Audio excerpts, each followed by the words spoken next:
আসসালামু আলাইকুম। আশা করি আপনারা সবাই অনেক ভালো আছেন। তো বন্ধুরা, আজকে আমাদের কম্পিউটার ল্যাবে আমরা এখন আমাদের এখানে যারা ট্রেনিং করতেছে চিপ লেভেলের, তো তাদেরকে আমি এখন হার্ডওয়্যার প্রশিক্ষণ করেছিলাম এখানে। তো আজকে আমরা একটি মাদারবোর্ড রিপেয়ার করলাম। এটি হচ্ছে এএমডির একটি মাদারবোর্ড। এই মাদারবোর্ডটির প্রবলেম ছিল এটি একটি কোডিং এসে হ্যাং করে থাকতো এবং ডিসপ্লে আসতো না, এবং এর যে রিসেট লাইটটি আছে ডিবাগার কার্ডে এটি আপ ডাউন করতো। তো এ নিয়ে আপনারা আমাকে অনেকবারই প্রশ্ন করছেন যে এই ধরনের সমস্যা হলে আপনারা কিভাবে সমাধান করবেন। তাছাড়া এটির আরেকটি প্রবলেম ছিল, এটি হচ্ছে এর যে কোডিং আছে, কোডিং আসতে অনেকটাই দেরি হতো এবং কোডিং এসে হ্যাং করে থাকতো আর ডিসপ্লে আসতো না। তো এই ধরনের সমস্যা হলে আপনারা কিভাবে অতি সহজেই সমাধান করতে পারবেন, আজকে আমি কিছু ট্রাবল শুটিং দিব। এবং আজকে আমরা অলরেডি সেম সমস্যারই একটি মাদারবোর্ড আমরা রিপেয়ার করছি। এটি হচ্ছে এএমডির একটি মাদারবোর্ড। আপনারা এখানে স্ক্রিনে দেখেন এই মাদারবোর্ডটি আমরা রিপেয়ার করছি এবং এই মাদারবোর্ডটির কি কি প্রবলেম ছিল আমি আজকে আপনাদেরকে স্টেপ বাই স্টেপ বলে দিব। তো আশা করি আপনারা আমার এই ভিডিওটি শুরু থেকে একবারে শেষ পর্যন্ত মনোযোগ দিয়ে দেখবেন, তাহলে বিশেষ করে যারা আপনারা এই ধরনের সমস্যায় পড়েন আশা করি আপনারা অতি সহজেই সমাধান করতে পারবেন। তো বন্ধুরা, যারা আমাদের কম্পিউটার ট্রেনিং সেন্টার আপনারা হার্ডওয়্যার প্র্যাকটিক্যাল কাজ শিখতে চান অবশ্যই আমার সাথে যোগাযোগ করবেন। আমাদের এখন ভর্তি চলতেছে এবং ক্লাস চলতেছে। তো বন্ধুরা, তাহলে আমাদের যে আজকে টিউটোরিয়ালটি আছে এখন এটি আমরা শুরু করব।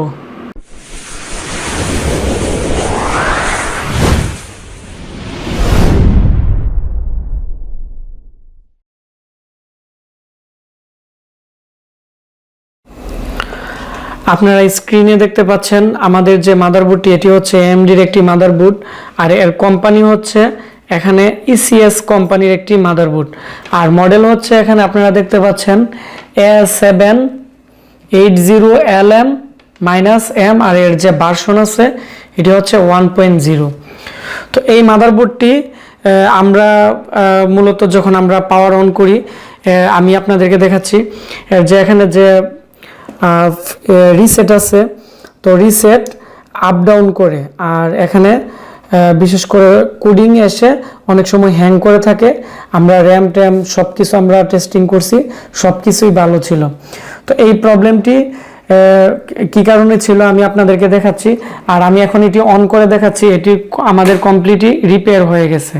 তো আমি আর এখন ডিসপ্লে দেখাবো আপনাদেরকে। এখন দেখেন আপনারা এখানে কোডিং হচ্ছে এবং আমি আপনাদেরকে এখানে ডিসপ্লের মধ্যেও দেখাচ্ছি এই যে আমাদের টোটালি মাদারবোর্ডটি ডিসপ্লে চলে আসছে। তো এই হচ্ছে আমাদের মাদারবোর্ডটি। তো এখন আমি এটি অফ করে দিব এবং আমি আপনাদেরকে দেখাবো যে এই মাদারবোর্ডটির কোথায় প্রবলেম ছিল এবং আমরা এটি কিভাবে রিপেয়ার করছি।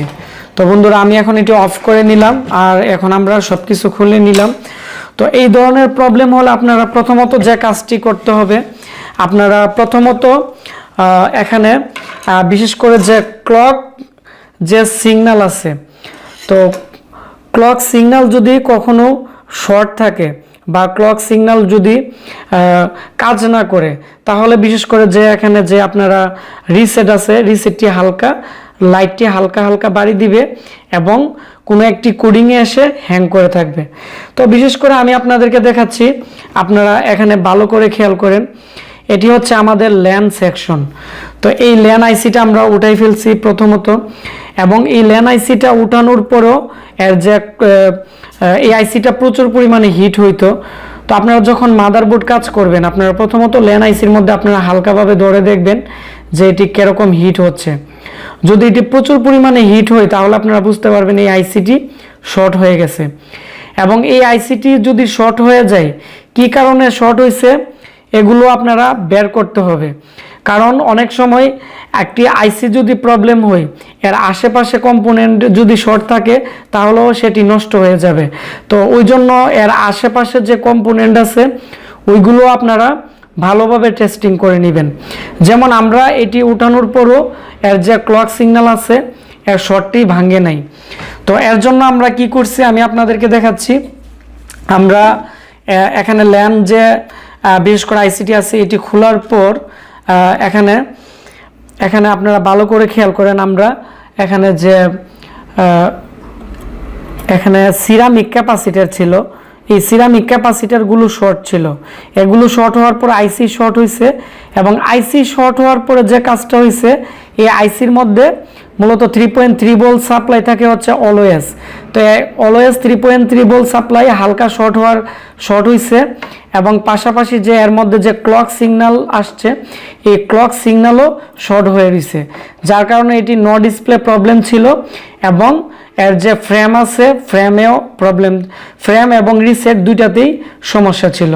তো আমরা যখন এই আইসি উঠানোর পর এই শর্টগুলো যখন ভেঙে দিছি, তখন যে কাজটি হয়েছে এটি হচ্ছে বিশেষ করে আমাদের যে মাদারবোর্ডটি আছে এর যে রিসেট এবং ফ্রেম যে হালকা আপ ডাউন করতো লাইটটি, এই প্রবলেমটি সলভ হয়ে গেছে। তারপর হচ্ছে আমরা যে এর যে র্যাম স্লট আছে, তো র্যাম স্লটও আমরা ভালোভাবে ক্লিন করার পর, এবং আমরা যখন ভালো মানের একটি র্যাম লাগাইছি এর ডিসপ্লেও চলে আসছে। তারপরে যে কাজটি হয়েছিল, তো এটি হচ্ছে এই মাদারবোর্ডটির ডিসপ্লে আসতে অনেকটাই লেট করতো। তো ডিসপ্লে আসলে যদি একটু লেট করে বা অনেক সময় বিভিন্ন ধরনের সমস্যা করে, তো ওই ক্ষেত্রে আপনারা যে কাজটি করবেন, তো এর বায়োসটা আপনারা আপডেট করে নেবেন।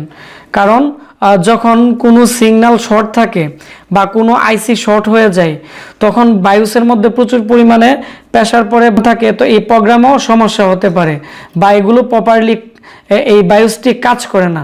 তো ওই ক্ষেত্রে আপনারা অবশ্যই বায়োসটি আপডেট করে নেবেন, তাহলে এটি প্রপারলি কাজ করবে। এবং আপডেট ভার্সনের যখন বায়োস যখন আপনারা এর মধ্যে প্রোগ্রামিং করবেন, তখন এই মাদারবোর্ডটি একটু সচরাচর ভালো কাজ করবে। তো এই বিষয়টি আপনারা ভালোভাবে খেয়াল করবেন। তো এটি করার পর আমাদের যে বোর্ডটি আপনারা দেখতে পাচ্ছেন, এটি টোটালি ওকে হয়ে গেছে, এবং আমরা এই মাদারবোর্ডটি আমরা কালকে ডেলিভারি দিয়ে দিব। তো এই হচ্ছে মূলত এই মাদারবোর্ডটির প্রবলেম ছিল। তো আশা করি আপনারা এই ধরনের প্রবলেমে পড়লে আপনারা এগুলো অতি সহজেই সমাধান করতে পারবেন। তো তাছাড়া আমাকে এর আগে আপনারা অনেকেই প্রশ্ন করছিলেন যে আপনাদের মাদারবোর্ডে বিশেষ করে রিস্টার্টিং প্রবলেম নেই, বা অনেক সময় হ্যাঙ্গিং প্রবলেম করে।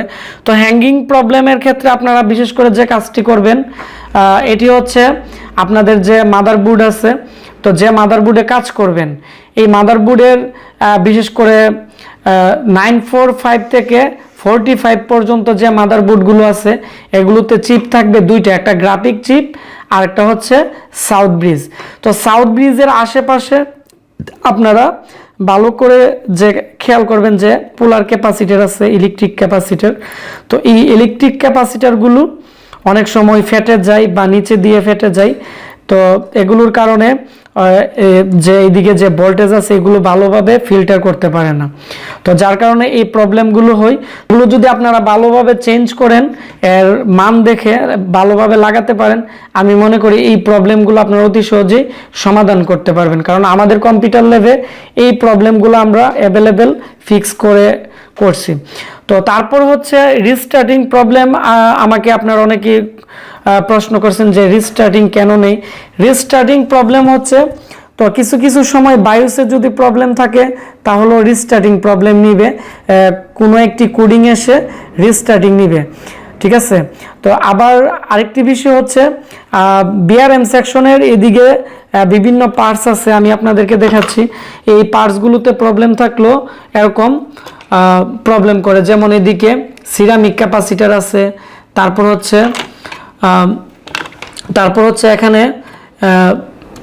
এখানে বিভিন্ন আইসি আছে। তো এগুলো প্রবলেম থাকলে অনেক সময় এই প্রবলেমগুলো করে। তো আমাদের এই চ্যানেলে বিশেষ করে ডেস্কটপ এবং ল্যাপটপ মাদারবোর্ডের বিভিন্ন সেকশন নিয়ে ভিডিও দেওয়া আছে, এগুলো যদি আপনারা দেখেন আরও অনেক কিছু জানতে পারবেন এবং বুঝতে পারবেন।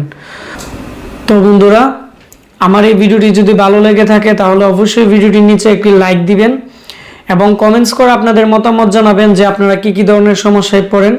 আমি কমেন্টসের মাধ্যমে আপনাদেরকে সমাধান দিব এবং নতুন টিউটোরিয়াল দিয়েও আপনাদেরকে সাহায্য করার চেষ্টা করব। আর অবশ্যই ভিডিওটি শেয়ার করবেন।